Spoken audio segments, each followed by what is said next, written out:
దాన్ని చూస్తే మనం గతించినటువంటి సంవత్సరం 2024 సంవత్సరం అయిపోయింది.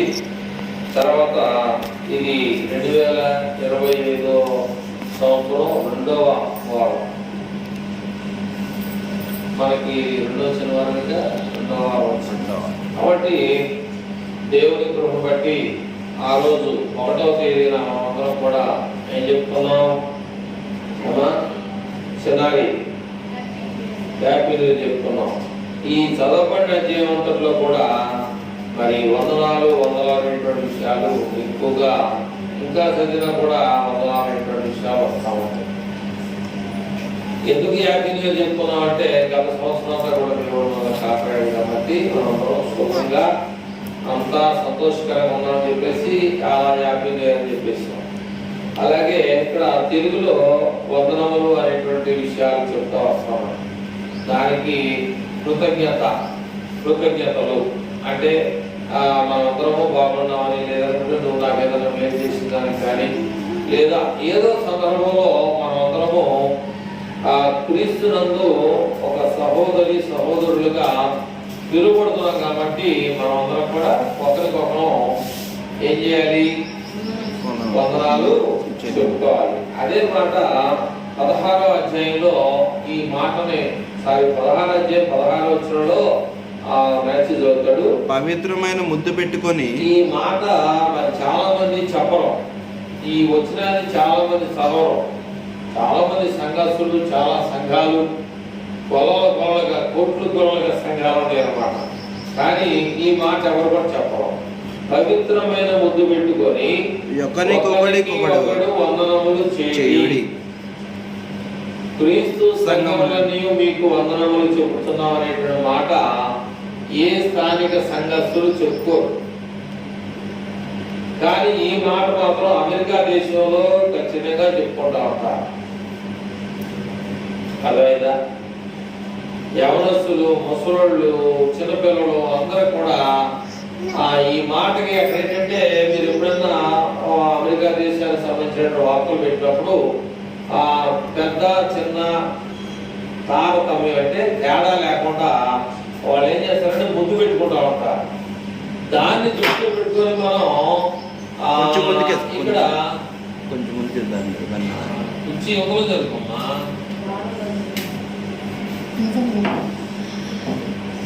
సంవత్సరాలు గడిచిపోతుంది.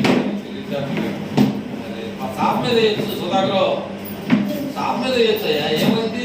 ఇక్కడ అక్కడ ఎలాంటి తారతమ్యం లేకుండా అందరూ కూడా ఏం చేస్తారంటే ముద్దు పెట్టుకుంటా ఉంటారు. మన ఇండియన్స్ అంటే ఇండియా అంటే దాని అంటే ఏమంటారు తెలుగులో భారతదేశం. తెలుగులో భారతదేశం అంటే పెద్దది, ఇంగ్లీష్లో ఇండియా అంటారు. ఆ ఇండియాలో అనేక రాష్ట్రాలు ఉన్నాయి అన్నమాట. అనేక రాష్ట్రాల్లో మనకొక రాష్ట్రం ఆంధ్రప్రదేశ్, అది మనకొక రాష్ట్రం. అంటే ఏంటంటే ఐందవుల యొక్క సాంప్రదాయం అర్థమైందా? ఐందవుల యొక్క సాంప్రదాయం అంటే హిందువుల యొక్క సాంప్రదాయం ముద్దు పెట్టుకుంటే తప్పు అనేటువంటిది మన దేశంలో ఉంటుందన్నమాట. వాళ్ళు ఏంటంటే ప్రేమ కలిగి వాళ్ళు ఏం చేస్తారంటే ఏమన్నా అక్కడ పవిత్రమైన ముద్దు అన్నాడు. అక్కడ ఒకరికొకడు వందనములు చేయుడి. పవిత్రమైన ముద్దు అంటే అపవిత్రత అనేది ఉండకూడదు. దాంట్లో అపవిత్రత అంటే ఏంటి? అపవిత్రమైన ముసలమ్మ ముచ్చట్లకు మనం ఎగిరిపడకూడదు. అపవిత్రమైన ముసలమ్మ ముచ్చట్ల జోలికి మనం వెళ్ళకూడదు. ఇక్కడ ఏమన్నాయంటే పవిత్రమైన ముద్దు పెట్టుకోవాలి. పవిత్రమైన ఏంటి? నీలో ఏ రకమైనటువంటి కల్మషం అనేది అర్థం కాదు చెప్తే తెలుగు.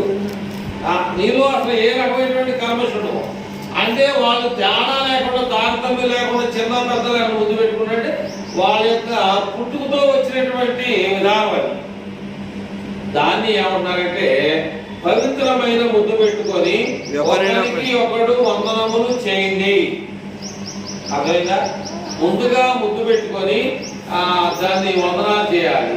అప్పుడు క్రీస్తు ప్రభు సంఘాలన్నీ కూడా మీకు వందనములు చెప్పుతున్నవి అంటాడు. ఈ మాటని మీరు ఎక్కడికైనా ప్రార్థనకి వెళ్తే ఎవరైనా చెప్పారా? మీరు అనేక చోట్ల ప్రార్థనకి వెళ్ళినప్పుడు ఎవరైనా చెప్తారా? వినండి, చెప్పారని నాకు చెప్పండి, పర్వాలేదు, కానీ చెప్పరు. కానీ వాళ్ళు బోధించేది క్రీస్తునే. వాళ్ళు బోధించేది ఎవరిని? క్రీస్తునే. కానీ అక్కడ ఆయన ఏమన్నాయంటే క్రీస్తు సంఘములన్నీ మీకు వందనములు చెప్పుతున్నవి అంటాడు. అంతే. ఇక్కడ ఏమన్నాయంటే ఒక మాట, కెంక్రేలో ఉన్నటువంటి సంఘ పరిచారకురాలకు ఫీబే అను మన సహోదరిని, కెంక్రే అనేటువంటి ప్రాంతం, కెంక్రే అనేటువంటి ప్రాంతంలో సంఘ పరిచారకురాలు రాశాడు అక్కడ. అంటే సంఘంలో పరిచారకురాలు అంటే అర్థం ఏంటి? ఎవరికైనా అర్థం అవుతే చెప్పండి, చెప్పదూరుకోండి. పరిచారకురాలు అంటే ఏంటి? పరిచారకురాలు అంటే జగ్గంపూడిలో నన్ను ట్రైనింగ్ పంపించినటువంటి ఆయన ఉన్నాడు, కలపాల ఎన్నయ్య కుమార్ అని మీ అందరికీ తెలుసు. అర్థమైందా? కలపాల ఎన్నయ్య కుమార్ అనేటువంటి ఆయనకి విజయవాడలో సువార్తమ కన్నా 70 ఏళ్ళు పైబడినటువంటి ఆమె కనీసం 10 సంవత్సరాల లోపు సహాయం చేసింది, నెలకు 1000 రూపాయలు కాడకు. ఆయనకి ఏమిటి ఎలా పరిచయంలో దేవుడు ప్రేమను బట్టి అవకులం వేరు ఇరుకోవడం వేరు తెలియదు. ఆ తర్వాత ఆమె చనిపోయేటువంటి పరిస్థితిలో తన కుమారుడు ఒక ఉద్యోగం చేసే స్థితిలోకి వచ్చి ఆమె ఏం చేసిందంటే ఈయనకి ఆయన పిలిచి, నేను ఎప్పుడు చనిపోవాలో తెలియదు, నేను సహాయం చేసినంతకాలం చేస్తా ఉంటా, నా తర్వాత నేను చనిపోతే ఆ సహాయం ఆపకుండా నువ్వు ఈయనకి కంటిన్యూ చేయమని చెప్పేసి ఆ జగ్గంపూడి ఆయనకి నెలకి 1000 రూపాయలు సహాయం చేస్తూ వచ్చారన్నమాట. ఎంత వయసు ఉన్నటువంటి 70 సంవత్సరాలు పైబడినటువంటి. చాలా మంది ఏమన్నారంటే నేను ఎలా బ్రతకాలి, నా జీవితం ఏంటి, నేను ఎలాగా నా జీవితాన్ని ముందుకు తీసుకెళ్ళాలి అనేటువంటి విషయానికి వస్తే, ఇక్కడ కెంక్రేలో ఉన్నటువంటి సంఘ పరిచారకురాలంటే సంఘ సభ్యురాలు. సంఘ సభ్యురాలు సంఘంలో పరిచయం చేసింది అనమాట, సేవకురాలు కాదు. సంఘంలో సభ్యత్వం ఉంది. సంఘంలో ఎవరైనా పేద బిక్కి అనేటువంటి వారు ఉంటే వారికి తన తోసినటువంటి సహాయాన్ని ఇచ్చేటువంటి వ్యక్తి అన్నమాట. కనుక ఆమె చనిపోయిన తర్వాత ఆయన కొడుకు కూడా సహాయం చేస్తూ వస్తా ఉన్నాడు. దేవుని చిత్తాన్ని బట్టి ఆయన కూడా ఏమీ లేని స్థితిలో జగ్గంపూడి ఆయన భోజనం లేని స్థితిలో కూడా బ్రతికినటువంటి పరిస్థితులు వేసినటువంటి పరిస్థితులు. దేవుడు ఆయన ప్రేమించి ఆయన భక్తిని, ఆయన భయాన్ని చూసి అనేక మంది దగ్గరికి పోతే సహాయం పెట్టే విషయంలో కానీ అనేక విషయాల్లో కూడా వారు ఆయనకి సహాయం చేసినట్టు నాకు ఎన్నో చెప్తా ఉంటాడు. అలాగే ఇక్కడ ఏమన్నాయంటే బీబియాను మన సహోదరిని పరిశుద్ధులకు తగినట్టుగా ప్రభునందు చేర్చుకొని ఆమెకు మీ వలన కావలసినది ఏదైనా ఉన్న ఎడల సహాయం చేయవల్లని ఆమెను గురించి మీకు సిఫారసు చేస్తున్నాను.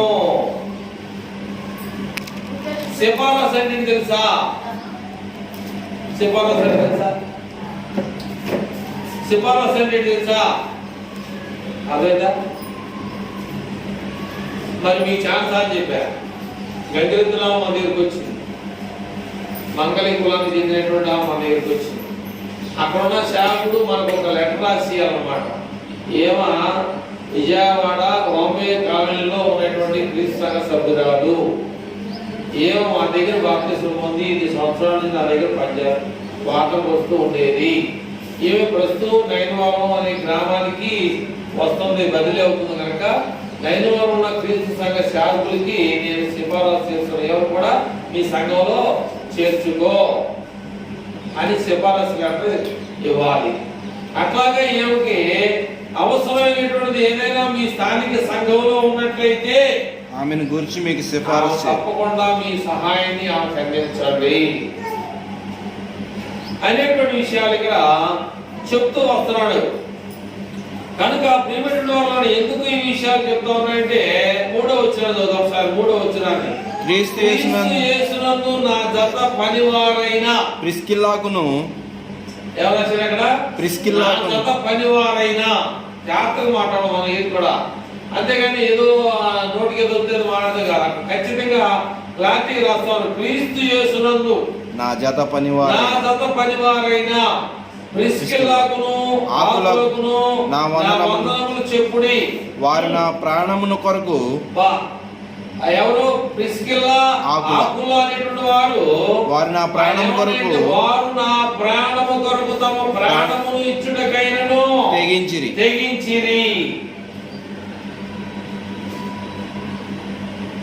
ఎవరైనా ప్రాణం తెగిస్తారా? తెగించాడు ఉండాలండి. లేరా మీ దగ్గర? ఇదేంటండి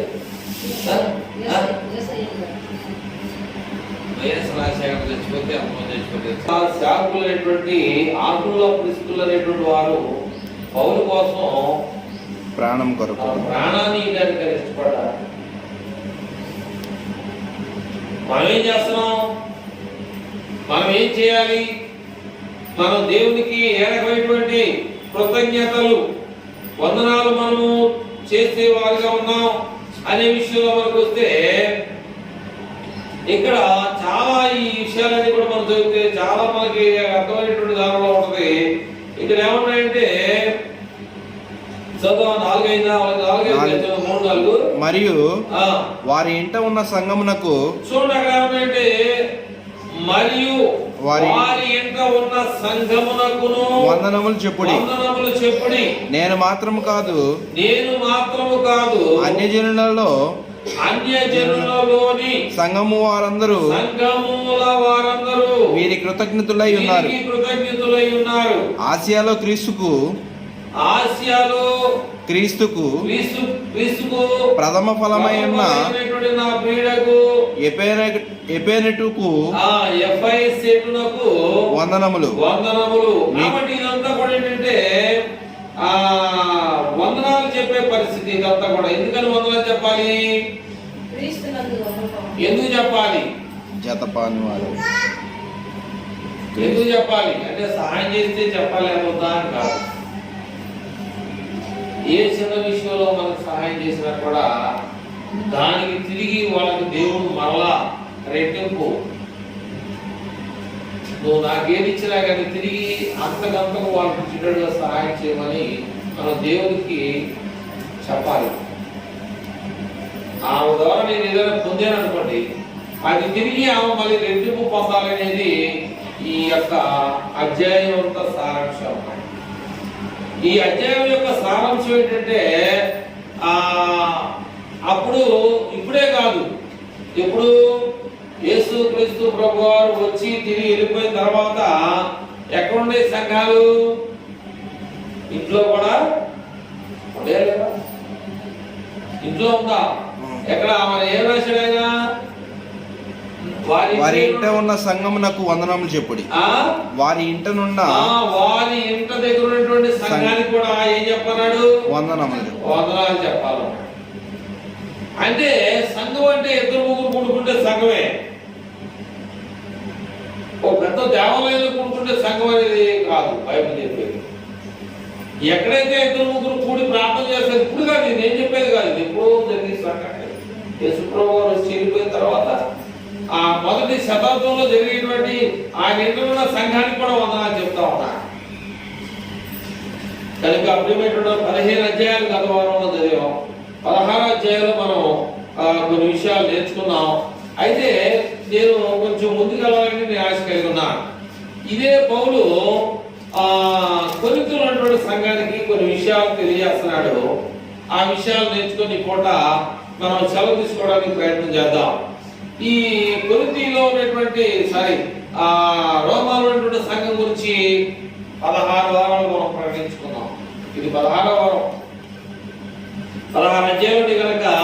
అయితే దానిలో ఉన్న అంత కూడా ఏంటంటే అన్ని కూడా ఒకరికొకరు వందనాలు చెప్పేటువంటి పరిస్థితి. నువ్వు చేసిన సహాయానికి, నువ్వు ఇచ్చిన దానికి కృతజ్ఞతలు. అలాగా కొంతమంది ఏం చేస్తారు కొంతమంది ఏం చేస్తారు, తిన్నాదానికి కృతజ్ఞత ఉండదు, మర్చిపోతారు. తిని మర్చిపోయి ఉంటారు. వాళ్ళకి ఆ జీవితం అంతా అలా ఉంటుంది. కానీ మర్చిపోకుండా జీవించే వారికి ఎప్పుడు అదేమంటాడు ఓట వస్తుంది. ఓట అంటే చెరువుల్లో మనం కొడదాం అనుకో, నీళ్లు ఓట వస్తా ఉంటాయి. అట్లాగా మన నోట్లో నీళ్లు ఓట రాకపోతే మాట్లాడలేము. నాలుగు ఆగిపోతే మాట రాదు. అందుకనే సహాయం చేసే వారికి దేవుడు ఊరేడి నీటి బొగ్గనే ఇస్తా ఉంటాడు, ఊరుతా ఉంటాడు అనమాట. అలాగా అది తీసిన కొద్దిగా దేవుడు నీకు సహాయం చేస్తానే ఉంటాడు అన్నమాట. అందుకని ఇక్కడ నేను కొద్దిగా ముందుకెళ్దామని చెప్పేసి నేను అనుకున్నాను.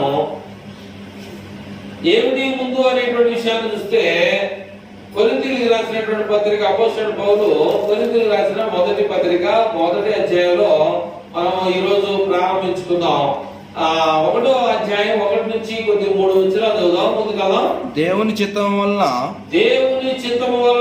యేసుక్రీస్తు యొక్క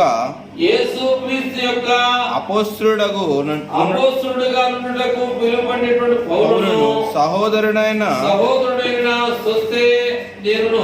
కొరింథీలో ఉన్న దేవుని సంఘమునకు అనగా క్రీస్తు యేసునందు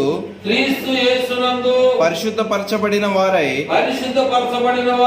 పరిశుద్ధులుగా ఉండుటకు పిలువబడిన వారికిని మనకును ప్రభువుగా ఉన్న మన ప్రభు అయిన యేసుక్రీస్తు నామమున ప్రతి స్థలములలో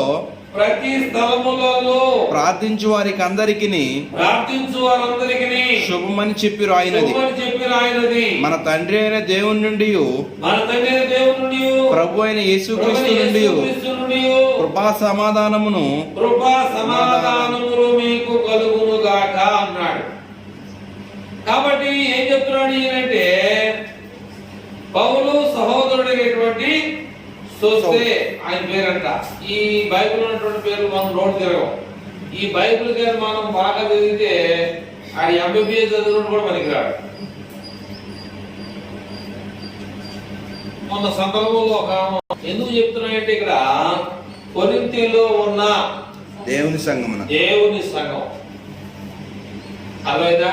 ఆ ప్రదేశాలు ఇవన్నీ కూడా ప్రాంతాలు, పట్టణాలు, ఊర్లు, గ్రామాలు, అనేకమైనటువంటి ప్రదేశాల్లో ఉన్నటువంటి ఆ సంఘానికి ఆయన ఏమన్నంటే, ప్రతి స్థలములో ప్రార్థించు వారందరికీ శుభమని చెప్పాడు. శుభం అనగా వందనగా ఒకటే.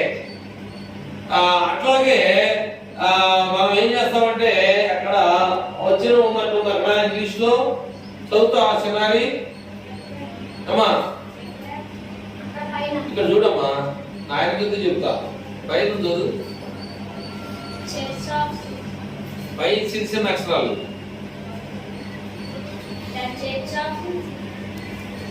చిన్న అక్షరాలు చూడు పైని.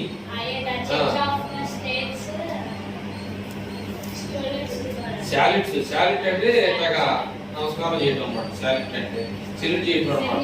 సెల్యూట్ అంటే మీకు చెప్తా ఉంటారు కదా, మీకు ఏదో వందనం చేస్తా ఉంటారు కదా, అదే అన్నమాట. ఇప్పుడు చెప్తారు చూడు, రోమ 16:16 అక్కడ ఉందా? అదే క్రీస్తు సంఘంలోని మీకు వందనాలు చెప్తే తెలుగులో, అది ఇంగ్లీష్ లో వచ్చిన అది ఊరిని రాయదు అక్కడ. అది బైబిల్ వచ్చిన ఇంగ్లీష్ లో ప్రింట్ అయింది అనమాట. అది అలాగే సెల్యూట్ అంటే నమస్కారం అని. అర్థమైందా? Churches of Christ salute you. అర్థమైందా? అట్లాగే ఇక్కడ కొరింథీయున్నటువంటి దేవుని సంఘానికి అనేక మంది స్థలాల్లో ప్రార్థించే పరిశుద్ధులందరికీ కూడా శుభమని చెప్తా ఉన్నాడు. కనుక క్రీస్తునందు ప్రియులారా, నేను కింద ముందుకెళ్ళాలని నేను ఆశ కలిగి ఉన్నాను. ఏమిటి ఆ ముందుకంటే 10వ వచనం చదువుదాం. కొరింథీయులకు రాసినటువంటి మొదటి పత్రిక 1వ అధ్యాయం 10వ వచనం. సహోదరులారా, ఇక్కడ ఏమన్నాయంటే కొత్త సంవత్సరంలో మనం ఉన్నాం కనుక సహోదరులారా మీరందరూ మీరందరూ ఏకభావముతో మాట్లాడవలనని మీలో కక్షలు లేక ఏక మనస్సు ఏక తాత్పర్యముతోను మీరు సన్నద్ధులై ఉండవలనని మన ప్రభు అయిన యేసుక్రీస్తు పేరట మిమ్మల్ని వేడుకొనుచున్నాను. నా సహోదరులారా, ఎలా ఉండాలంట? సన్నద్ధులై ఎలా ఉండాలి? ఏక తాత్పర్యంతో ఏక మనస్సు ఏక భావము. ఏకభావం అంటే ఏకభావం అంటే జ్యోతి కింద కూర్చుందండి, అమ్మగారు కుర్చీ మీద కూర్చుందామండి, అది ఏకభావం కాదు. జ్యోతి కింద కూర్చుందాం మనకు, అమ్మగారు కుర్చీ మీద కూర్చుందాం, అది ఏకభావం కాదు, ఏకత్వం కాదు. ఏకత్వంలో నువ్వేమన్నా నేను ఇద్దరు మాట ఒకే పద్ధతి ఉండాలి. నా మాటే నీ మాట, నీ మాటే నా మాట, నువ్వు అవునంటే అవును, కాదండి కాదు. దాన్ని కూడా ఏం చేయాలంటే ఇద్దరు సముచిగా చూసుకొని ఇద్దరు సరిపోతా సాదా, అనా కాదా, మంచిగా చెడా, అలా కూర్చోవడం మంచిదా కాదా, లేదా అలా చేయడం మంచిదా కాదా అనేటువంటి దాన్ని ఏమంటారంటే ఏకభావం. ఏకభావం, ఏకత్వం, సహోదరత్వం. అర్థమైందా? ఏకభావం అంటే ఒకే పద్ధతి. కొత్త సంవత్సరం అంటే కొత్త సంవత్సరం, పాత సంవత్సరం అంటే పాత సంవత్సరమే. అందుకని ఇక్కడ ఏమన్నాయంటే సహోదరులారంటే అందరికీ చెప్తున్నాడు. సహోదరులు అంటే పురుషుని సంబోధిస్తా ఉన్న మాట. సహోదరులు అంటే సహోదరి అంటే ఆడావా, సహోదరులారంటే స్త్రీకి పురుషుడు సంబంధించినవి. సహోదరులారా మీరందరూ ఏకభావంతో మాట్లాడవలనని మీలో కక్షలు లేక ఏక మనస్సుతోను ఏక తాత్పర్యంతోను మీరు సన్నద్ధులై ఉండవలనని మన ప్రభు అయిన యేసుక్రీస్తు పేరట మిమ్మల్ని వేడుకొనుచున్నాను. సన్నద్ధులంటే ఒకే పద్ధతిలో యుద్ధానికి వెళ్ళేవాడు ఎదురొచ్చేవాడిని చాలా జాగ్రత్తగా చూసుకోవాలి. నా దగ్గరే పవర్ ఎక్కువ ఉందని అనుకోకూడదు, నా దగ్గరే శక్తి ఎక్కువ ఉందని అనుకోకూడదు, నాలోనే బలం ఉంది, నా ఎదుటివాడి దగ్గర చాలా తేలికైన వాడు, నేను చాలా త్వరగా కొట్టేయగలను అనుకోవడం తప్పు. కనుక ఈ పరుగు పందులో నేను గెలవలేదని మనం ఏం చేయాలంటే ఏం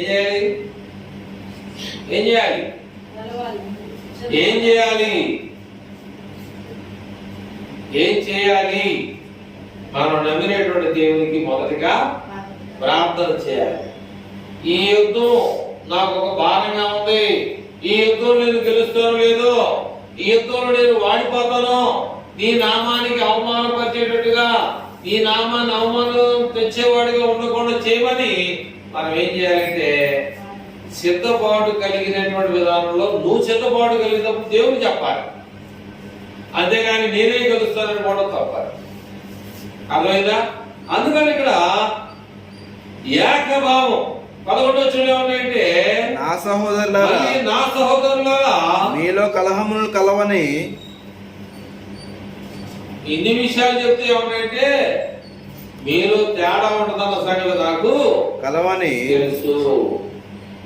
ఇక్కడ చాలా జాగ్రత్తగా మాట్లాడుతున్నారు పౌలు, తన ఒళ్ళు దగ్గర పెట్టుకుని మాట్లాడుతూ ఉన్నాయంటే నా సహోదరులారా మీలో కలహములు కలవని మిమ్మును గూర్చి క్లోయో ఇంటి వారి వలన, క్లోయో అనే వారి ఇంటి గురించి ఒకసారి గొడవైందంట. అది విన్నాడు కనుక అలాంటి పరిస్థితి రాకుండా మీరు చూసుకోవాలనేటువంటి విషయాన్ని ఇక్కడ క్లోయో ఇంటి వారి వలన నాకు తెలియవచ్చెను. మీలో ఒకడు, కాబట్టి మీలో ఒకడేమన్నాయంటే నేను పౌలు వాడను, మీలో ఒకడేమన్నాయంటే నేను పౌలు వాడిని అన్నాడు, ఒకడు నేను అపోల్లో వాడను, ఒకడేమన్నాయంటే నేను అపోల్లోనే వాడిని అన్నాడు, మరి ఒకడు కేఫా వాడను, ఒకడేమన్నాయంటే నేను కేఫా వాడిని అన్నాడు, ఇంకొకడేమన్నాయంటే క్రీస్తు వాడిని చెప్పుకో క్రీస్తు వాడిని అన్నాడు. మరి ఏంటి విషయాలండి? అర్థమైందా? నేనేమో పౌలు అని అంటాడు అప్పుడు, కేఫా వాడు. నేనేమో క్యాపా అని అంటున్నాడు, నేనేమో అపోలో అని అంటాడు అప్పుడు, ఒకడా క్రీస్తు అన్నాడు. ఇప్పుడు మనం ఎవరి వారం అయిందాం? మనం ఎవరికి సంబంధించిన వాళ్ళమే? మనలను తన రాజ్యం అనేటువంటి పరలోకానికి తీసుకెళ్ళగలిగే శక్తి సామర్థ్యం ఎవరి చేతిలో ఉందో వాళ్ళు మనం గుర్తించాలి. అదేగా మనము ఎవరు పరలోకానికి వాళ్ళు తీసుకెళ్ళగలరు అనే ఒక విషయాన్ని మనం గుర్తించి ఆ విషయాన్ని మనం తెలుసుకొని ముందుకెళ్ళాలి. ఒక నిజమైనటువంటి సంఘటన మన దగ్గర ప్రార్థన చేసిన, బైకులో వేసిన, కేకలేసిన, అందుకని దేవుడు అన్నాడు ఇది చాలా ఇరుకైన మార్గం అన్నాడు. అవునా స్వామి గారు? ఇది చాలా ఇరుకైన మార్గం, ఈ మార్గంలో దేవుడు రాలేదు, ఇది సంపూర్ణమైందని బైబిల్ రాశాడు. అంటే కుదించబడింది. ఒడ్లు బస్తాలు 77 కేజీలు బస్తా అంటారు. 77 కిలోలు ఇంకా సాలేదనుకో, తొందరగా నిండిపోయింది అనుకో, బస్తాలు ఏం చేస్తారు? ఎత్తి కుదిస్తారు అన్నమాట. అట్లాగా మనం పరలోకానికి వెళ్ళాలంటే కుదించబడింది మార్గం. అందరూ రాలేదు. రావాలని అందరికి ఉంటుంది కానీ, రావాలని కోరిక అందరికి ఉంటుంది కానీ పరలోకానికి అది చాలా ఎక్కువ మార్గం. దాంట్లోకి రావడం చాలా కష్టమైనటువంటి పరిస్థితి. అందుకని ఇక్కడ ఆయన అన్నాడు, ఏమన్నాడు? నా సహోదరులారా, మీలో కలహము కావని మిమ్మల్ని గూర్చి క్లోయ ఇంటి వారి వల్ల నాకు తెలుసు. నేనేమో అపోలో అంటాడు అప్పుడు, నేను పౌలు అని అంటాడు, నేను క్యాపో అని అంటాడు, ఒకడే క్రీస్తు అని అంటాడు. ఏది దీంట్లో నిజమైంది? నిజాన్ని గుర్తించారా? నిజాన్ని మీరు గుర్తించారా? అదే 13వ వచనంలో ఏమంటాడంటే, క్రీస్తు విభజింపబడి ఉన్నాడా? క్రీస్తు విభజింపబడి ఉన్నాడా? పౌలు మీ కొరకు సిలువ వేయబడినా, మీ కొరకు సిలువ వేయబడినా, పౌలు నామమున మీరు బాప్తిస్మం పౌలు పొందితిరా? నామమున మీరు బాప్తిస్మం పొందితిరా? నా నామమున లేక మీరు నా నామములో మీరు బాప్తిస్మం పొందారా? ఎవరైనాను చెప్పకుండానట్లు, ఎవరైనాను చెప్పకుండానట్లు క్రీస్తునకును క్రిస్పునకును గాయకును తప్ప మరి ఎవరికి నేను బాప్తిస్మం ఇవ్వలేదు అంటాడు. అందుకై కనుక ప్రియమైనటువంటి వాళ్ళారా, ఇక్కడ దేవుని యొక్క వాక్యం ఏం చెప్తుందంటే, మనం చాలా జాగ్రత్తగా మన వాక్యాన్ని మనం ఆలోచన చేయాలి. చేయకపోయామనుకో మనం చాలా ఇబ్బందులు పడే పరిస్థితి అవుతుంది అన్నమాట. కొంతమంది గురించి మనం ఆలోచన చేద్దాం. ఇక్కడ ఏమన్నాయంటే 26వ వచనం చదువుదాం, ముందుకెళ్దాం. సహోదరులారా, ఇక్కడ చాలా జాగ్రత్తగా మాట్లాడుతున్నాడు. సహోదరులారా అంటే చక్కగా తమ్ముళ్ళారా, అన్నయ్యలారా అని. సహోదరులారా, మిమ్మును పిలిచిన పిలుపును చూడుడి. మిమ్మును పిలిచినటువంటి పిలుపును చూడండి. మీలో లోకరీతిని జ్ఞానులైనను గనులైనను గొప్ప వంశం వారైనను అనేకులు పిలువబడలేదు గాని ఏ శరీరయు దేవుని ఎదుట అతిశయింపకుండానట్లు జ్ఞానులకు సిగ్గుపరచుటకును జ్ఞానం కలిగిన వారు సిగ్గుపడాలని లోకములో నుండి దేవుడు ఎవరు పిలిచాడంటే వారిని పిలిచాడు. అర్థమైందా? ఇటు రాయి వాక్యం చెప్పి మా అక్కడికి ఏమో పేర తీసాడు ఆడేనా, మా బాబాయ్ గారి ఇంటికాడ కాంపం చేసాడు. పొలగా కొడుక లేదా ఏమంటారు బాలయ్య కొడుకు అన్నాడు. ఆడే అన్నాడు తింటాడు, ఆ స్టేజ్ మీద ఇచ్చాడు, మనకమ్మ ఆడు పేడ కట్ట తీసినాడు. అంటే ఏంటంటే జ్ఞానులను సంపన్న స్థితిలో ఉన్న వారిని సిగ్గుపరచడానికి దేవుడు ఆమోదించాడంటే నీచులైన వారిని దేవుని స్టేజ్లో తీసుకొచ్చాడు, ఉన్నత స్థితిలో దేవుని స్థానాన్ని కలిగి ఉండడానికి మంచి ఉన్నత స్థితిలో తీసుకోవద్దంటే నువ్వేమో రావయ్యే, ఎంత పిలిచినా దేవుని దగ్గర రావయ్యే. అది దేవుడు తప్ప అంటే కాదు. ఎవరు తప్పు? మాదే తప్పు. అది నీ ఇష్టం. అబ్రహామా ఎక్కడున్నావంటే అబ్రహాం అన్నాడు చిత్తము నాయనా ఇక్కడే ఉన్నాను అన్నాడు. ఆదామా ఎక్కడున్నావంటే చెట్టు చాటు ఉన్నా అన్నాడు. అంటే ఎవరు కరెక్ట్ మంచి మార్గం ఉంది? ఎవరు? అబ్రహామా అని పిలవగానే చిత్తము నాయన అన్నాడు. ఆదామని పిలవగానే చెట్టు చాటు ఉన్నాను అన్నాడు. ఎవరు రాంగ్ రూట్ లో ఉంది? ఎవరు మంచి రూట్ లో ఉంది? ఎవరు? అదేనా నేను తెలుగులో చెప్తున్నా. సరైన మార్గంలో ఉన్నది ఎవరు, రాంగ్ రూట్ లో ఉంది ఎవరు అనేది మనకు తెలియాలి. అదేనా నిన్ను చెట్టు చాటుకోమని చెప్పింది ఎవడు? ఏదేను వనం. వనం అంటే ఏంటి? గోచుడి కాయలు తిను, నీ ఇష్టం వచ్చినట్టుగా కాయలు కోసుకొని తిను. కానీ మధ్యలో చెట్టు తిన్నావా? సత్యవా? ఈ మధ్యలో చెట్టు కాయలు కోసుకొని తిన్నావా? ఖచ్చితంగా సస్తావని కథే. దాంట్లో ఏమాత్రం కళాఖండిగా ఈ చెట్టు కాయలని తినొచ్చు, కానీ ఈ చెట్టు కాయలు తిన్నామంటే సత్యవా? అట్లాగే ప్రేమికుడు వల్ల ఇక్కడ దేవుని యొక్క విషయాల్ని కొద్ది మాటలు మనం ముందుకు వెళ్దాం. 19వ వచనంలో ఏమనంటే ఇందు విషయమై జ్ఞానుల జ్ఞానమును నాశనము చేతును, వివేకుల వివేచనను శూన్యపరుతును అని రాయబడి ఉన్నది. జ్ఞాని ఏమాయను? జ్ఞాని ఏమాయను? శాస్త్రి ఏమాయను? శాస్త్రి ఏమాయను? ఈ లోకపు తర్కవాది ఏమాయను? ఈ లోకమున్న తర్కవాది ఏమాయను? ఈ లోక జ్ఞానమును దేవుడు వెరితనముగా చేసి ఉన్నాడు కదా. కాబట్టి ఈ లోకంలో ఉన్న జ్ఞానం అంతా కూడా దేవుడు ఏంటంటే వెరితనముగా చేశాడు. అందుకని దేవుడు అంటాడు ఈ లోకములేనను లోకములో ఉన్న వాటినేను నువ్వు ప్రేమించొద్దు. ఇవన్నీ కూడా నేత్రాశ, శరీరాశ, జీవనం. నాకు ఇంత ఉంది అని చెప్పుకోవడానికి మనకు వస్తుంది. నేను ఇంత ఆస్తిపరుడిని అని చెప్పుకోవడానికి మనకు వస్తుంది. అంతేగాని చనిపోతే ఎవ్వరూ ఏది కూడా చేత కొట్టుకొని వెళ్ళడానికి ఏ అవకాశం కూడా ఎవరికి లేదు. కనుక ప్రిపెట్టడం వల్ల మరి ఎందుకు ఈ విషయాలు చెప్తా ఉన్నామంటే మంది ఈ లోక సంబంధమైన రాజ్యం కాదు, మంది ఈ లోక సంబంధమైన రాజ్యం కాదు. అయితే ఇక్కడ ఒక విషయాన్ని చదివేసి నా భాగాన్ని ముగించాలని నేను ఆశ కలిగి ఉన్నాను. 22వ వచనంలో ఏమన్నాడు? యూదుల కొరింథీయులకు రాసిన పత్రిక 1:22 వచనంలో యూదులు అనేవారు ఏమంటారంటే సూచక క్రియలు చేయమని అడుగుచున్నారు. యూదులు అనేవారు ఏంటంటే సూచక క్రియలు మాకు కావాలి అన్నారు. గ్రీసు దేశస్థులు అనేవారు ఏమన్నారంటే జ్ఞానం వెదుగుచున్నారు, మాకు జ్ఞానం కావాలి అడుగుతున్నారు. అయితే యూదులేమో సూచక క్రియలు అడుగుతున్నారు, గ్రీసు దేశస్థులు జ్ఞానం అడుగుతున్నారు. అయితే మేము సిలువ వేయబడిన క్రీస్తు ప్రకటించుచున్నాము.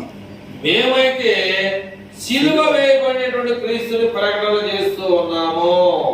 ఆయన యూదులకు దేవుడు యూదులకు ఆటంకముగాను అన్ని జనులకు వెరితనముగాను ఉన్నాడు కానీ యూదులకేమి గ్రీసు దేశస్థులకేమి పిలువబడిన వారికి క్రీస్తు దేవుని శక్తియు దేవుని జ్ఞానమునై ఉన్నాడు.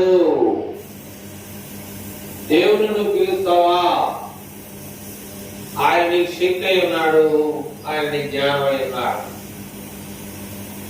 అందుకని అంటాడు ఆయన ఎవరిని ప్రయాసపడి భారం మోసుకొని రావాలి, నా దగ్గరికి రండి, దేవుని ఎదుగు రండి, ఆయన మీ దగ్గరికి వస్తాడు. అంతేగాని ఆయన దగ్గర రాకపోతే ఆయన రాడు మన దగ్గర. ఎందుకని మన దగ్గర రాకపోతే జరగదా? మన దగ్గర రాకపోతే జరగదా? జరుగుతుంది. కానీ ఏంటంటే మనకి తేలికైనటువంటి విషయం ఏంటంటే మన పిల్లల్ని మనం కొట్టి మళ్ళీ ఏం చేస్తాం, దగ్గర తీసుకుంటాం. అంతకన్నా ప్రేమ కలిగిన వాడు కనుక ఆయన ప్రేమను మనం పొందుతూ ఈ లోపల సంవత్సరాలు జీవిస్తున్నాం. అంతేగాని ఆయనకి మనం పాపం తెచ్చేవారు ఉండవు. ఆయనకి బాధ పెట్టించే పద్ధతులు మనం చేయలేము. ఆయన సంతోషపెట్టు, ఇది అంతకన్నా సంతోషపెట్టు. ఆయనను నవ్వించు, నీ నవ్వుని ఇంకా గొప్ప ఆస్తి కక్కరిగాదు. ప్రియమైనటువంటి వాళ్ళరా, రోమిలకు రాసినటువంటి పత్రిక 16వ అధ్యాయంలో చదివాం. అక్కడ మనందరికీ కూడా వందనాలు చెప్పేటువంటి పద్ధతిని మనం చూసాం. ఆ అధ్యాయం అంతా కూడా చదివిన తర్వాత అక్కడ ఆ కెంగిరేలో ఉన్నటువంటి పిబి అనేటువంటి ఆ సంఘంలో మంచి పరిసరాలుగా పనిచేసింది. ఇంకా చెప్పుకోవాలంటే తిమోతి అనేటువంటి భక్తుడిలో కూడా ఒకటి ప్రభుత్వం అయితే వచ్చేవారం ఆ విషయాన్ని తెలుసుకుందాం.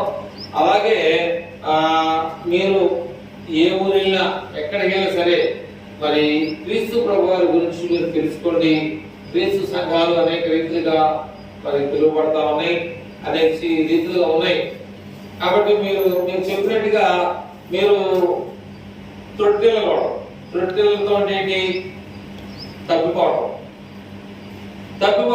క్రీస్తుని మనం తప్పామనుకో సాతాను ఊరిలో పడిపోతాం. క్రీస్తుని మనం తప్పిపోయామా సాతాను గురైపోతాం. కాబట్టి పల్లకానికి వెళ్ళాం, ఇది పోయిన ఎక్కడికి నరకానికి. రెండే మార్గం మనకి పల్లము నరకం. కాబట్టి ఈ రెండిట్లో ఏది మనం ఎంచుకోవాలో అది మనం తీర్మానం చేసుకోవాలి. మీ ఇష్టం, మీకు ఏది కావాలంటే అది తెలుసుకోవచ్చు. కనుక ప్రియమైనటువంటి వాళ్ళరా, మనలో ఈ నూతన సంవత్సరంలో మనం వచ్చాం. మనలో ఏమనకూడదు, భేదాభిప్రాయాలు ఉండకూడదు. కక్షలు, కలహాలు, మనస్మార్థలు ఉన్నట్లయితే వాటిని తీసివేసి తీసుకుందాం. అందరం కలిసి పెట్టుకుందాం. అందరం ఒక కుటుంబీకులుగా ఒక చక్కని ఆ కుటుంబంలో మనం ఏకత్వం కలిగి ఏక మనసుతో ఏక భావంతో మనం ఉండటం ద్వారా మనం చాలా మంది చాలా రకాలు ఇచ్చారు. కానీ చిన్న మంద భయపడుతున్నట్టుగా ఇది చిన్న మంద అయినప్పుడు ఇది కూడా క్రిస్మస్ కి నూతన సంవత్సరానికి కూడా చక్కని పలహారాలు ఇచ్చారు, పానకులు ఇచ్చారు. వచ్చిన వాళ్ళందరినీ చక్కగా మనం తోసిన తృప్తి మనం చేయగలిగాము. అలా చేయాలి. అలా చేస్తే దేవుడు నుంచి కూడా తృప్తి వస్తాడు. అందులో మాత్రం మీరు రాజీ పడాల్సిన అవసరం లేదు. ఖచ్చితంగా మనం ఏదైనా సరే మనకు కలిగిన దాంట్లో ఖచ్చితంగా ముందు దేవుడికి అక్కడ పెట్టి పని చేసుకోవాలి. నువ్వు ఎంగిలి ఎవరు చేశారంటే దేవుడు చేయాలని, నీకు వచ్చిన రాబడే కానీ తిండే కానీ ఏదైనా కానీ ముందు దేవుడికి పెట్టి ఆయన నువ్వు తినాలి. అది ఆశీర్వాదం. నేను ప్రతి ఇంటికి తిరుగుతాను.